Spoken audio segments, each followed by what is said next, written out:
Welcome to GamesBeat Rewind. This week we'll be going over the best games of the year through a variety of categories. Today, it's the non-awards. This is GamesBeat's chance to talk about the games and the things that happened that don't necessarily fit into other categories. Joining us today is myself, Jeffrey Grubb, GamesBeat Managing Editor, Jason Wilson, GamesBeat's Reviews Editor, Mike Minotti, GamesBeat Writer and Reporter, Stephanie Chan, and GamesBeat's PC Gaming Guest Post Editor, Rowan Kaiser. We're going to be with you all week, so be sure to check in every day for a new podcast and check GamesBeat.com for write-ups and more looking back at 2017.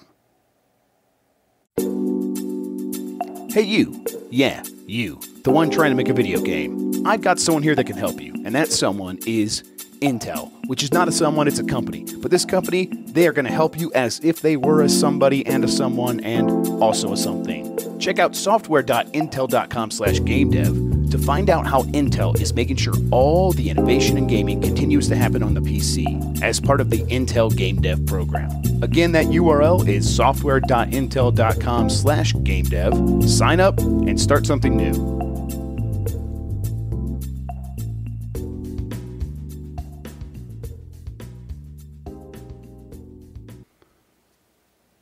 I think there's a couple more that maybe we could just wrap up pretty quickly. I wanted to bring up my last one here. Let's see, actually. Okay, yeah, the best tech that takes too much time to set up so I don't actually play it award goes to VR. No, this is the year of VR, yeah, wasn't it? Yeah, definitely not. Hey, I don't know if we did a prediction episode last year, but I'm sure we did not predict that because I would not have said such a thing. No, yeah, probably not.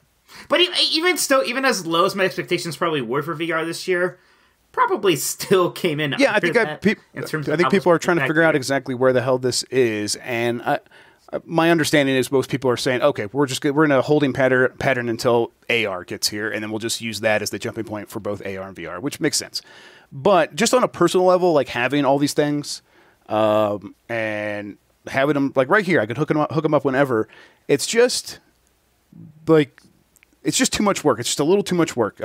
Downstairs for the PSVR, I'd have to kind of get a chair set up like right in front of the TV.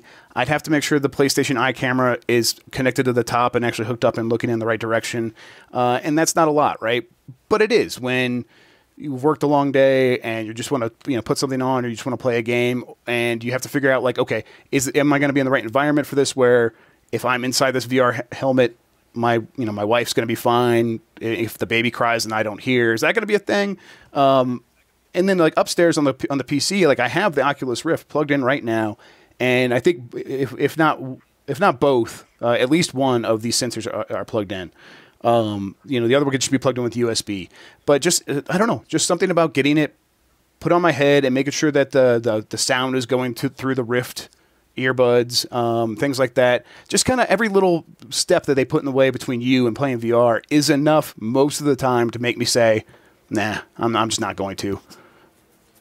It really does it has gonna have to become a standalone device before it really has much traction. Yeah, and I wonder if it has to do more. I think even if they go wireless, I think just the fact that you have to give your whole attention to the game. Yeah, I think that's the thing. It's a little exhausting, like you might want to check an email or do something, or like my big fear, I don't like playing VR if my fiance isn't home because I'm nervous about taking my headset off and then there's just like somebody there or like being surprised. I just don't like the idea of not having any situational awareness of what's happening around me. I need to just fly over to your house now so that like wait for you to put VR headset on and sneak in just to scare you. You can stand outside the sliding door. That's the other thing. Is I have a sliding door right here. Yeah, but isn't that more? Isn't that, Stephanie? Not so much about being paranoid, but more like being just a woman in society. Well, yeah, I have a deep-seated fear. Found out that I'm a woman in society now because that's the same fear I have sometimes when I'm in VR. I mean, I would be scared of like stepping on my cat. Yeah, my cat totally comes and she likes to stand right between my legs, like right between my ankles, and it's just like it's a constant hazard. Well, for the stories I've heard about your cats, Ron, I'd be afraid of stepping on them too. Yeah, well, one of them, it would be he would kill me, and the other one it would be unfair to him.